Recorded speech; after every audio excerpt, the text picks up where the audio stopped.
As I said, I'm going to be covering the vast, varied cuisines of the Americas, okay?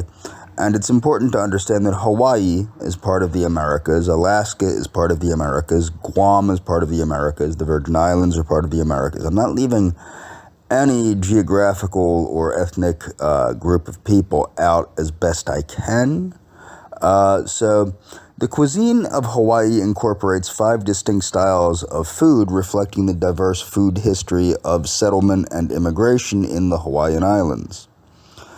In the pre-contact period of ancient Hawaii, 300 AD to 1778, Polynesian voyagers brought plants and animals to the island. So what's neat about Hawaii?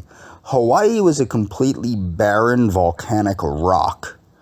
And the people that came to Hawaii, the Polynesians that came to Hawaii, actually brought plants and animals to populate the island as a sort of, I don't even know what you'd call it, terraforming of a volcanic rock in the sea. It's a pretty cool thing. So as native Hawaiians settled the area, they fished, raised taro for poi, planted coconuts, sugarcane, sweet potatoes, and yams, and cooked meat and fish in earth ovens. As you will note, the traditional Hawaiian diet is the closest you are going to get to the Okinawan diet. After first contact in 1778, European and American cuisine arrived along with missionaries and whalers who introduced their own foods and built large sugarcane plantations. Christian missionaries brought New England cuisine, while whalers introduced salted fish, which eventually transformed into the side dish lumi lumi salmon. As pineapple and sugarcane plantations grew, so did demand for labor, bringing many immigrant groups to the islands. So from 1850 and 1930, immigrant workers brought cuisines from China, Korea, Japan, the Philippines, Puerto Rico, and Portugal. After arriving in Hawaii, introducing their new foods and influencing the region, the introduction of new ethnic foods such as Chinese char siu bao, Portuguese sweetbread, malasadas, Puerto Rican pasteles, and Japanese bento, combined with the existing indigenous European and American foods in the plantation, working environments, and in the local communities. This blend of cuisines formed a local food style unique to Hawaii, resulting in plantation foods like the plate lunch, snacks like spam musubi, and dishes like loco moco. Shortly after World War II, several well-known local restaurants opened their doors, blah, blah, blah, history. So when Polynesian seafarers arrived on the Hawaiian Islands in 300 to 500 AD, few edible plants existed in the new land aside for ferns, whose uncoiled fronds are eaten boiled, and fruits that grow at higher elevations. Botanists and archaeologists believe that Polynesian voyagers introduced anywhere between 27 and more than 30 plants to the islands, known as canoe plants, mainly for food. The most important of them was taro. So it's a starch. For centuries, taro and the poi. So this is important to understand. A tuber, a starchy tuber, is the most important of the plants that they brought. The reason I say that is because you have to remember a lot of the carnivores like to talk about Weston Price. Well, Weston Price found that the indigenous Hawaiians that followed the indigenous diet did not have physical degeneration. I'm just pointing that out. For centuries, taro and the poi made from it was the main staple of their diet, and it is still much loved today. In addition to taro, the Polynesians brought sweet potatoes, which are also, again, a starchy vegetable and the foundation of the Okinawan diet. These are believed to have come from the Polynesian contact with the New World. So that's very interesting because pineapples come from Peru originally. That's another thing, but this is interesting because it does seem like that there was some sort of intermixing between the Polynesians and the South Americans, particularly the Incans. The Marquesans, the first settlers from Polynesia, brought breadfruit, and the Tahitians later introduced the baking banana. These settlers from Polynesia also brought coconuts, candle nuts, known in Hawaii as kukuoio nuts. I'm not going to be able to pronounce Hawaiian, and sugarcane. They found plenty of fish, shellfish, limu in the new land. Flightless birds were easy to catch, and nests were full of eggs for the taking. Most Pacific islands had no meat animals except bats and lizards, so ancient Polynesians sailed the Pacific with pigs, chickens, and dogs as cargo. Pigs were raised for religious sacrifice, and the meat was offered at altars, some of which was consumed by priests, and the rest eaten in a mass celebration. Again, meat was not a central part of the indigenous Hawaiian diet. As in most indigenous diets, the primary food sources are plants. The early Hawaiian diet was diverse and may have included as many as 130 different types of seafood, 230 types of sweet potatoes alone. Some species of land and sea birds were consumed into extinction.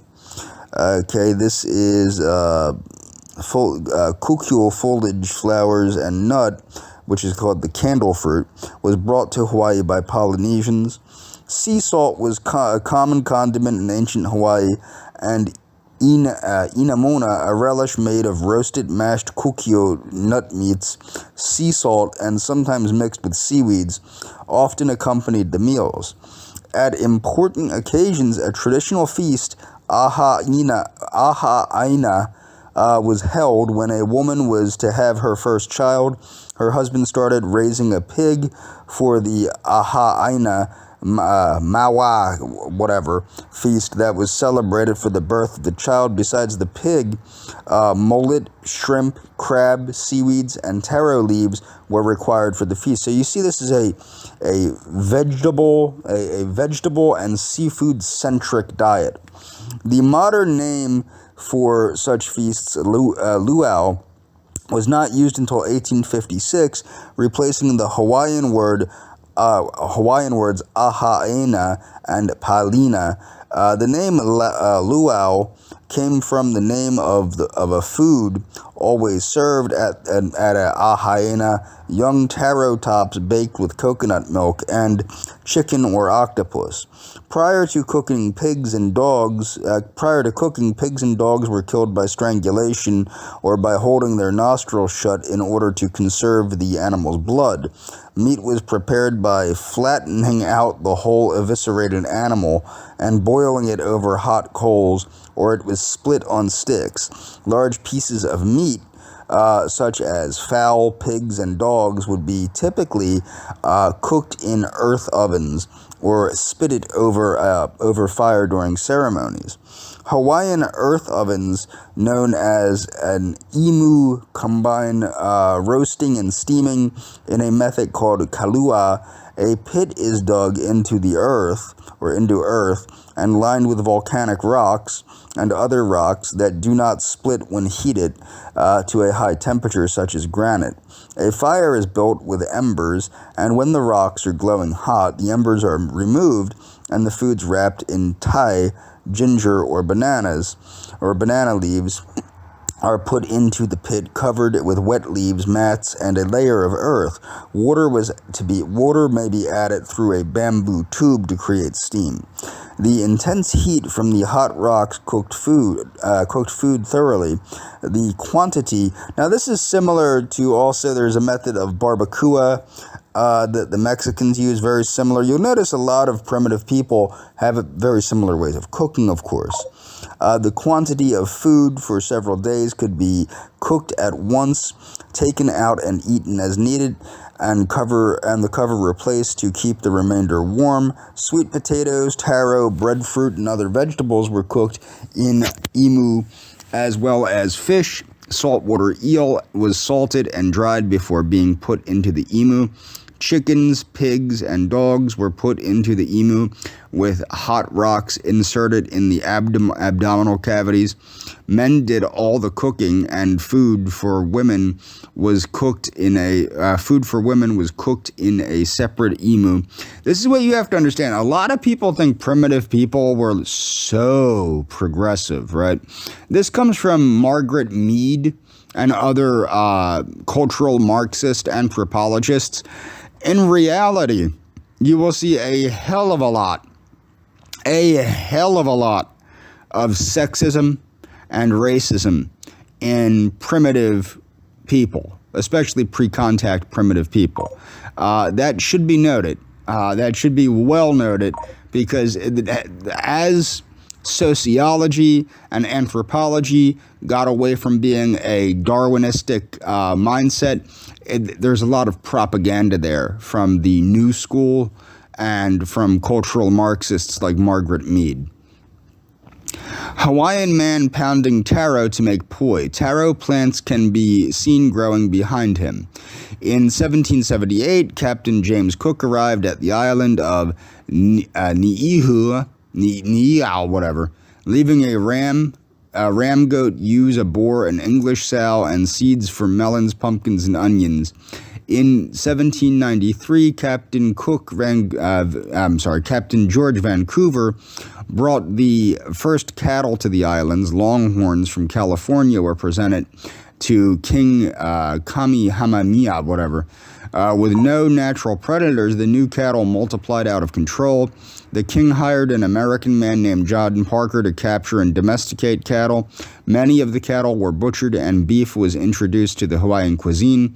In 1813, pineapple was first cultivated in Honolulu by Don Francisco de Paula Morin.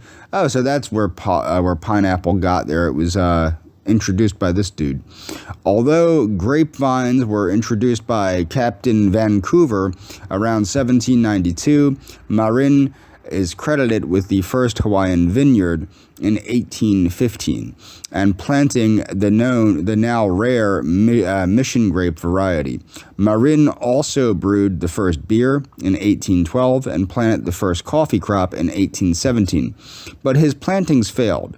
Marin, called manini by the Hawaiians, experimented with planting oranges, limes, beans, cabbages, potatoes, peaches, melons, maize, and lettuce. By the late 19th century, pineapple and sugarcane plantations owned and run by American settlers took over much of Hawaii's land, and these two crops became the most important sources of revenue for the Hawaiian economy. Ethnic foods. As the plantation of the Big Five expanded, meaning the Big Five Islands, the demand for labor grew, so the plantation owners hired immigrant workers, which included Chinese, Koreans, Japanese, Filipinos, and Portuguese. Each ethnic group wanted its own food, and workplaces and farms and grocery markets were established. The Chinese immigrants brought Cantonese cuisine, cooking the first stir-fry, sweet and sour, and dim sum dishes in the islands, and replaced poi with rice, adding their own herbs and spices. Chinese rice growers imported familiar fish varieties from Asia to stock local streams, and irrigation. Remember, I said there's no such thing as what? No such thing as an invasive species. Korean immigration to Hawaii brought kimchi and built barbecue pits to cook marinated meats. Korean-style bulgogi, or boneless meat with moderately sweet garlic sauce, and galbi, or meat with bones and moderately sweet garlic sauce,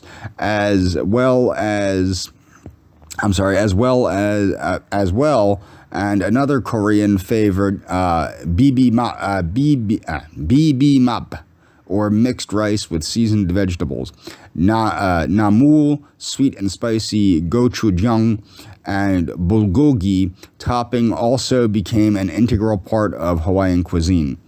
The Portuguese immigrants came to Hawaii from the Azores in the late 19th century, introducing their foods with an emphasis on pork, tomatoes, and chili peppers, and built forno, their traditional beehive oven, to make pão doce, the Portuguese sweetbread, and malasada, Whalers brought in salted fish, which ultimately became, as again, this salmon dish that they said the side dish. The Japanese brought bento and sashimi, and although many of their vegetable seeds would not grow in the climate of the islands, they succeeded in making tofu and soy sauce. The homes of Japanese immigrants lacked ovens, so their cooking relied on frying, steaming, boiling, and simmering, leading to the popularization of tempura and noodle soups. By the early 20th century, the Japanese were the largest ethnic group, and rice became the third largest crop in the islands. Puerto Rican immigration to Hawaii began in 1900, contributing spicy Spanish-seasoned thick soups, casseroles, pasteles, and meat turnovers. Filipinos reached Hawaii in 1909, bringing peas and beans, the adobo style of vinegar and garlic dishes, choosing to boil, stew, broil, and fry food instead of baking and eating sweet potatoes as a staple besides rice. Okay, Samoans arriving in 1919, building their earth ovens above ground instead of below, like the emu, and made poi from fruit instead of taro. After the Vietnam War ended in 1975, immigrants from Southeast Asia arrived bringing lemongrass, fish sauce, galangal, popular in Thai and Vietnamese cuisine. Is the first restaurant. Not interested in that. Hawaiian regional cuisine. Hawaii regional cuisine refers to a style of cooking and group of chefs who developed it and advocated for it as a distinct Hawaiian fusion style. The cuisine draws from local ingredients, including seafood, beef, and tropical foods, and is a fusion of ethnic culinary influences.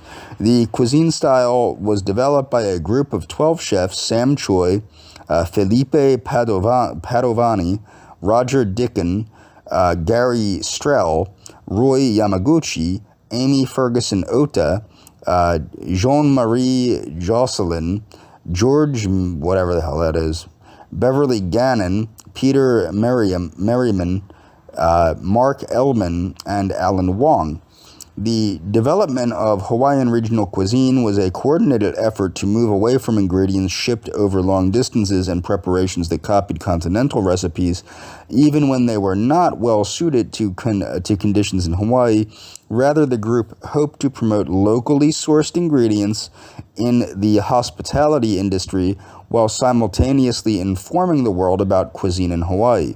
The goal of the group was to link local ranchers, fishermen, and farmers with chefs and business in the hospitality and restaurant industry to develop Hawaii regional cuisine as a reflection of the community. They took uninspired international and continental hotel cuisine based on imported products and recipes from the mainland and replaced them with dishes and a cuisine based on locally grown foods. This founding group of chefs worked to publish the 1994 cookbook by Janice Wald Henderson, The New Cuisine of Hawaii. These chefs also sponsored a cookbook to be sold for charity. Ingredients. Okay, taro, a popular ancient plant that has been harvested for at least 30,000 years by the indigenous people in New Guinea. There are hundreds of varieties of taro, and the corm of the wetland variety makes the best poi, as well as taro starch or flour. The dry land variety has a crispy texture and used for making taro chips. The smaller American variety is used for stew dishes. Breadfruit, sweet potatoes, candlenut, coconut, Polynesian arrowroot, Thai, winged bean, Jamaica. Spam, of course, was introduced so this was introduced during the World War II era. Beef, fish and seafood, of course, is a prominent thing in Hawaiian cuisine. Spices, showing the island's Asian influence, teriyaki has become the most popular way of treating meats, including spam. Other common Asian spices include 5-spice powder from China, wasabi and shoyu soy sauce from Japan, and bagung from the Philippines. Types of spices local for Hawaii cuisine include aloha shoyo. This is chicken with long rice, chicken broth, kalua pig, crack seed, lau lau, loco moco, lomi salmon, luau, stew made from the taro leaves, malasada, Portuguese donut deep fried and coated with sugar. Some of these aren't healthy, of course. Mochi, a Japanese glutinous rice dessert.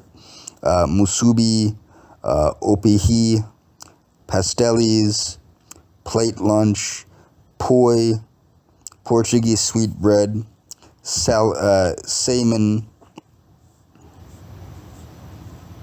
Okay, these are some of the drinks. Kava. Kava is a traditional tranquilizer, a traditional soporific beverage of Oceania thought to have originated in Vanuatu. In modern times, kava bars have experienced some popularity in Hawaii with commercial kava plantations on Maui, Molokai, Kauai, and Oahu. So that's actually I don't know if anybody's ever had. I've had kava as a beverage. It's very, very disgusting. I'll just put it that way. But it has if you make it strong enough, it has a very sedating effect. I quit drinking it. I used to drink it fairly regularly as opposed to alcohol, but there is some fear that it can affect the liver. So now I just don't drink anything. Hawaiian tropical tiki cocktails, Hawaiian wine, oko whatever, which is liquor, Hawaiian beer. Okay, and I'm going to move on now. So what's Puerto Rican cuisine? Okay. Puerto Rican cuisine has been influenced by an array of cultures, including the Taino, Arawak, Spanish, and African. Although Puerto Rican cooking is somewhat similar to both Spanish and other Latin cuisine, it reflects a unique blend of influences using indigenous seasonings and ingredients locals call their cuisine. I think it's Cochina Criolla or Criolla. By the end of the 19th century, the traditional Puerto Rican cuisine was well established. By 1848, the first restaurant, La Whatever, opened in Old San Juan. So that was, okay.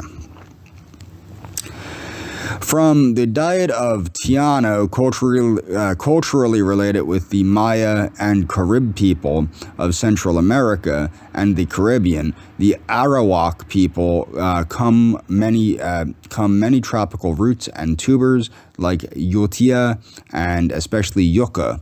So these are starchy root vegetables, including yucca, nami, yuti, whatever. So, see Spanish, okay. Arroz con dulce is a Puerto Rican rice pudding. Puerto Rican rice pudding, or Puerto Rico rice pudding, is made with rice sugar, coconut milk, clove, cinnamon, ginger, star anise, rum, and raisins. There are other variations that include purees added, such as squash, sweet plantains, batata yucca, and ripe breadfruit, cream cheese, and pistachios are popular, and a rice pudding made with additional egg, lemon peel, and cream, cooked just like creme brulee. Some people like creme brulee that watch my videos. I personally think creme brulee is a little bit effeminate. The first written record known to exist about this dish dates to 1859, but historians can trace it as far back as the 16th century. Flan, a milk and caramel custard, very popular throughout Puerto Rico. There are several ways of making this dish. Some are unique to Puerto Rico, such as breadfruit flan, sesame seeds, milk, among others. Coconut and pumpkin are two popular varieties. African influence: coconuts, coffee, brought by the Arabs, and corsos to yoku from Kaffa, and Ethiopia, okra, taro, tamarind, yams, sesame seeds, gandules, which are pigeon peas, plantains, many varieties of bananas, other root vegetables, and guinea hen all came to Puerto Rico from, or at least through, Africa. African slaves also introduced the deep frying of food such as, couch fritos. Regional. Okay, Arcebu is the biggest municipality in Puerto Rico by area and located on the northern coast in the river of the Rio Grande Arcebu whitebait called siti. Okay, so basic ingredients. So, of course, seafood and shellfish are again going to be very prominent, being that Puerto Rico is an island. A siti, a type of whitebait found in Arcebu. Chilo, red snapper, is a favorite among the locals. Seasoning blends. Traditional cooking on the island uses more fresh and local ingredients such as citrus to make mojito islino, and especially fresh herbs, vegetables, and peppers to make requieto and sofrito. The base of many Puerto Rican main dishes involves sofrito, similar to the miri-poix of French cooking or the trinity of Creole cooking. A proper sofrito is a saute of freshly ground garlic, tomatoes, onions, raqueo, or culantro, cilantro, red peppers, cachucha, and cubanilla peppers. Sofrito is traditionally cooked with olive oil or annatto oil, tocino, bacon, salted pork, and cured ham. A mix of stuffed olives and capers called alcaparado are usually added with spices such as bay leaf, sazon, and adobo. Puerto Rican dishes, arroz con gandules, widely regarded as Puerto Rico's main dish. It's essentially, peas, pigeon peas, I think they're called, with rice. Thanksgiving dishes. Most American dishes have been adopted for this special day. Side dishes such as cornbread, roasted yams, mashed potatoes with gravy, hard apple cider, and cranberry sauce are a part of the Puerto Rican Thanksgiving menu. Dulce, the fusion of American mainland and Puerto Rican food, can be clearly seen in Thanksgiving desserts. Puerto Rican desserts use the same traditional ingredients as American holiday desserts, including pumpkin, yams, and sweet potatoes. Classic sweets are infused with sweet viandadas, flan de calabazas, squash flan, tortillas de calabaza, pumpkin tarts, cazuela, a pie made with pumpkin, sweet potato, coconut, and sometimes carrots, barrigutas de vieja, deep-fried sweet pumpkin fritters made with coconut milk and spices, cheesecake with tropical fruit, buenos de calabazas o plantano, pumpkin or sweet plantain donuts, and boudin de pan y calabazas, bread pudding made from squash bread. Pastelis are a favorite staple. Okay, you can see these are made similar to bean bread. Puerto Rican culture can be seen and felt all year round, but it is on its greatest display during Christmas when people celebrate the traditional aguinalda and paranadas, Puerto Rico's version of carol singing. Puerto Rican food is a main part of the celebration.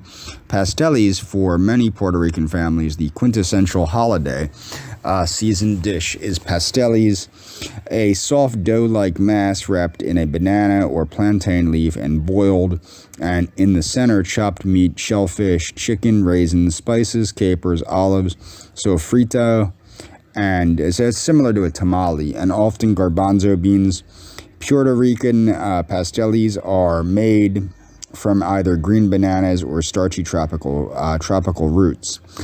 So what you're seeing is the use of the green bananas or the starchy roots or probably even plantain to be used to make essentially the outside of the thing. It's similar to a tamale. Tembluque sweets are common in Puerto Rican cuisine. During the holidays, one of the most popular are desserts such as tembluque, This is a coconut-based dessert pudding. It can be made with 2 cans of coconut milk. Okay, that's just giving you the recipe. 3/4 cups of sugar, 1/4 teaspoon kosher salt, 1/2 cup of cornstarch, 1 pinch of ground cinnamon for garnish. Okay, chocolate caliente, hot chocolate made with cocoa, vanilla. Okay, that's just hot chocolate. Kiosks, rustic. Okay, blah, blah, blah. Puerto Rican food. Okay, I'm going to move on now. Oh, wait, maybe not. Yeah, I'm going to move on now. So Guam was one of the things that the United States conquered off of the Spanish in the Spanish-American War. Okay, so some of the foods that you'll see here are kadampica. Kadampica is a spicy chamorro chicken stew made with chicken pieces marinated in vinegar, garlic, onion, soy sauce, and black pepper. The meat is then cooked in a pan, drained, and coconut milk is added to the concoction. A spicy kick can be achieved by adding hot peppers to the dish, so there are numerous variations of spiciness. Depending on personal preferences, it is recommended to serve kadampica warm over rice. Astufillo is a versatile chamorro dish that is quite similar to the Filipino adobo. It is prepared with meat such as beef, chicken, or pork cut into small chunks and combined with water, vinegar, and spices such as bay leaves, salt, and garlic. The stew is often additionally thickened with cornstarch and meat and gravy. Can be served separately or together. It is recommended to pair this dish with steamed white rice on the side. This traditional Guamanian pudding is made with corn, sugar, water, and coconut milk in the original version, while cornstarch was added later as a thickening agent. It can be flavored with vanilla or cinnamon. The dessert is traditionally left to cool off, and it is then sliced into squares and served.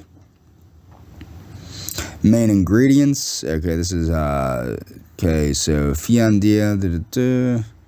Okay, these traditional Chamorro cookies. Okay, I'm not going to get too into the Guam thing, but Guam is a territory of the United States. So what about the Virgin Islands? What's the cuisine of the Virgin Islands? Traditional food tends to be spicy and hearty. Many of the foods are imported due to an acquired taste for foreign foods. Local farmers grow fruits and vegetables along with rearing of animals. Their goods are sold in local open-air markets, while supermarkets tend to carry only imported foods. Upscale restaurants often cater to tourists, serving a combination of North American dishes with tropical twists, as well as local cuisine. An example of this is the addition of mango and Caribbean spices to salmon, a non-tropical fish. Dishes. Fungi is a main staple, of traditional Virgin Islands. It consists of cornmeal that has been boiled and cooked to a thick consistency along with okra. Fungi are usually eaten with boiled fish or salt fish. Kalalu, sometimes spelled kalaloo, is a soup made from kalaloo bush / leaf, often substituted with spinach. It consists of various meats and okra and is boiled to a thick stew consistency. Because of inter-Caribbean migration, many foods from other Caribbean countries have been adopted into the Virgin Islands culinary culture. For example, a popular dish is roti of Indo-Trinidadian origin, which consists of curried vegetables and meat wrapped in a paper-thin dough. Local fruits consumed in the Virgin Islands include sugar apple, mango, papaya, soursop, genip, sea grapes, tamarind. So gooseberries, green sour fruit, smaller than a grape. These fruits are mainly stewed together with sugar for a sweet snack. Drinks.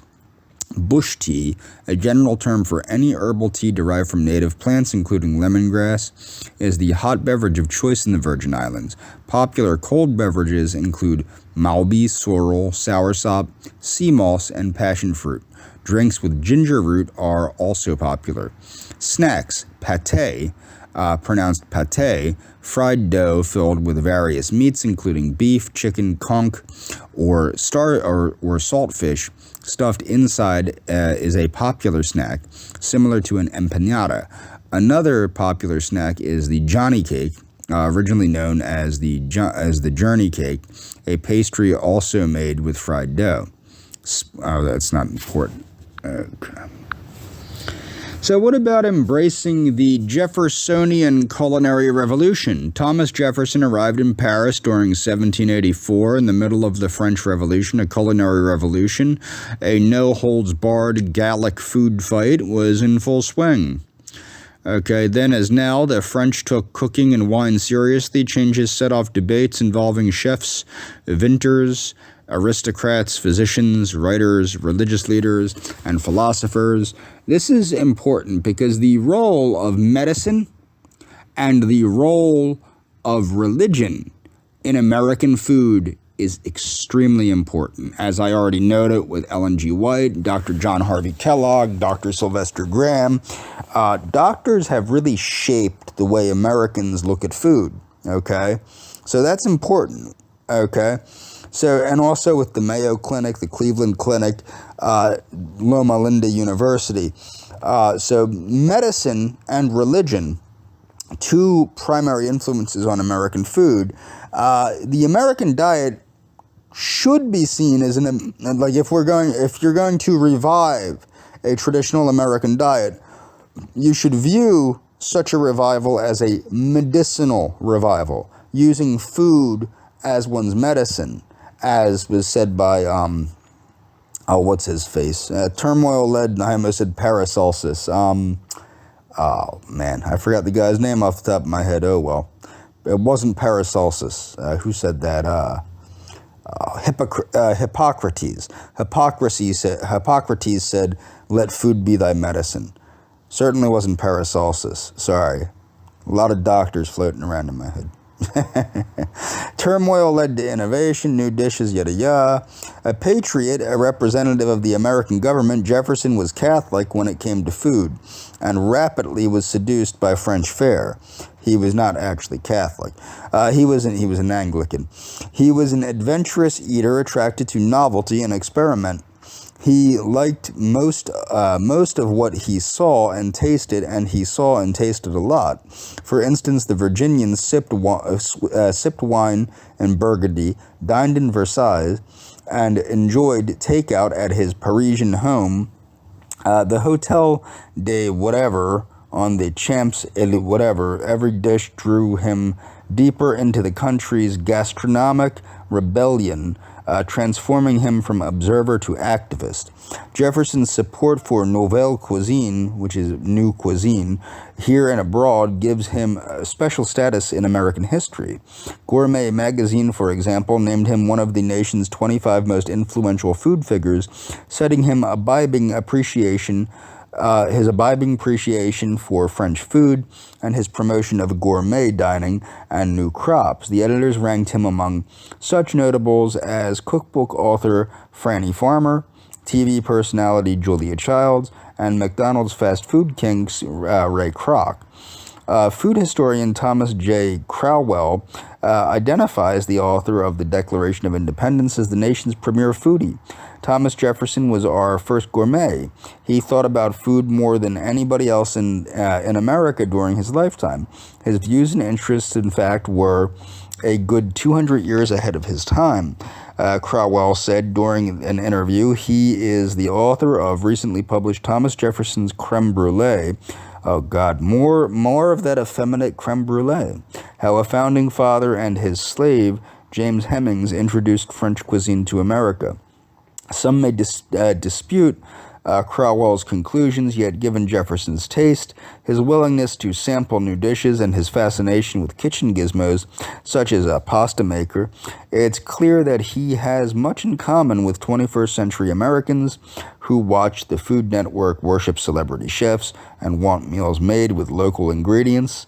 That's important, local ingredients, precision, and a certain brio. Okay, French food was very different from the plantation fare Jefferson ate. You could see this, much American 18th century food was mushy. Cooks didn't lavish a lot of attention on the food. Dishes typically were stewed or boiled. Gumbos and stews were common Americans didn't eat a lot of vegetables, but they did. See, that's actually not true, as you will remember from the previous things that I've read. The majority of the American diet, of the antebellum diet, was a vegetable-based diet. Okay, so that's not very accurate to say they didn't eat a lot of vegetables. But they did eat a lot of white bread. That's also not accurate. As you remember, they ate a lot of cornmeal. They liked desserts, the sweeter the better. When it came to alcohol, port, Madeira, ale, whatever, Virginians ate a lot of meat and fish, roasted, boiled, broiled, boiled, stewed, and fried. There were beef, veal, pork, chicken, Cooks often worked at an open hearth in a standalone kitchen. A lot of times the kitchen was removed from the primary house. The reason to have the kitchen in a separate building was because kitchen fires were, it actually says this, spills occurred frequently and fire was a constant danger. So if the kitchen burned down, the house didn't burn down. Jefferson never entirely rejected plantation fare, because you can't, because it's superior. Despite its heaviness and monotony, in France he had shipped to him pecans and Virginia hams, which he considered superior to European examples. In his Paris garden he planted crops from home, including corn, sweet potatoes, watermelon, and cantaloupe. Still, Jefferson's diplomatic posting in Paris put him in France's political and Epicurean capital, exposing him to the nation's government and gourmets. I'm going to move on.